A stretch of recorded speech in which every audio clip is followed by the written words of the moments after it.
भारत में लोगों की आमदनी बढ़ने और लाइफस्टाइल में सुधार आने का एक नतीजा ये हुआ है कि अब लोग पहले के मुकाबले ज्यादा खर्च करते हैं। बाहर खाने पीने से लेकर घूमने फिरने, शॉपिंग और हॉलिडे पर अब लोग जमकर खर्च करते हैं।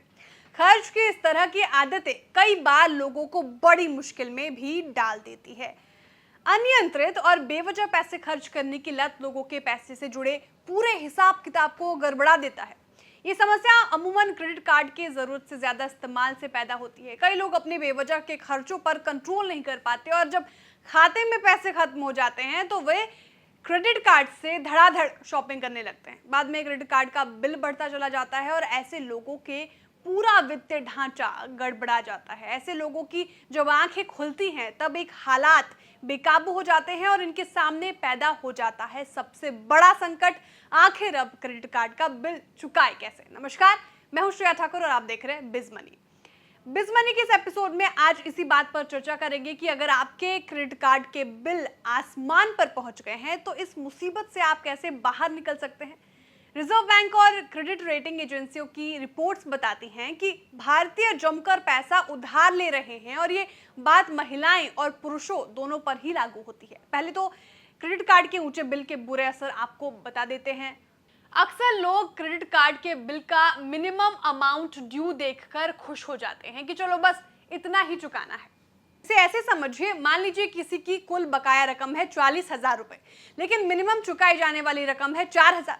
तो लोग सोचते हैं कि चलो 4,000 रुपए ही तो चुकाने हैं, बाकी पैसा बाद में चुकाया जाएगा। लेकिन यही अप्रोच आपको कर्ज के संकट में डाल देती है।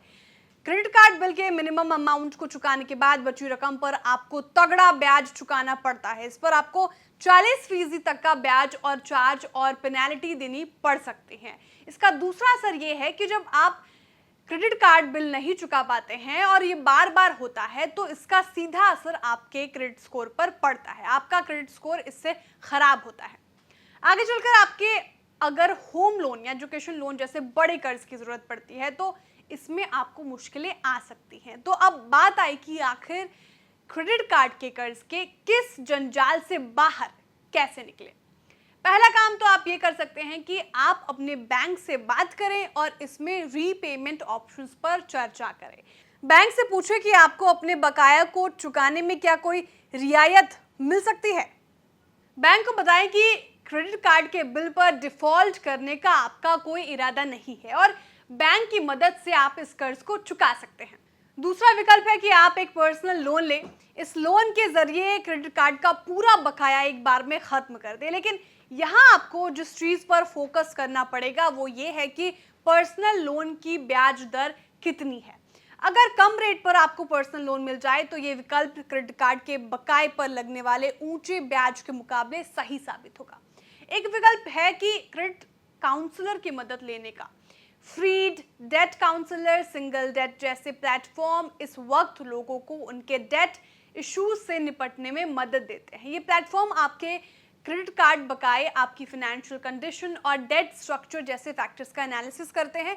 इसके बाद ये बैंकों और दूसरे लेंडर्स के साथ चर्चा करते हैं और आपके हिसाब से कस्टमाइज्ड सॉल्यूशंस मुहैया कराते हैं। ये क्रेडिट काउंसलर आपके कर्ज चुकाने के लिए एक पूरा रीपेमेंट प्लान करते हैं और इसमें आपकी इनकम और खर्चों को देखकर तैयार किया जाता है।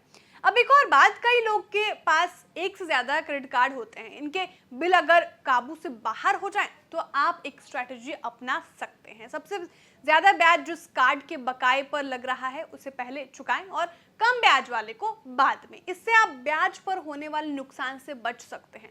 एक विकल्प है ये है कि आप अपने कुछ इन्वेस्टमेंट या गोल्ड को भी निकाल सकते हैं।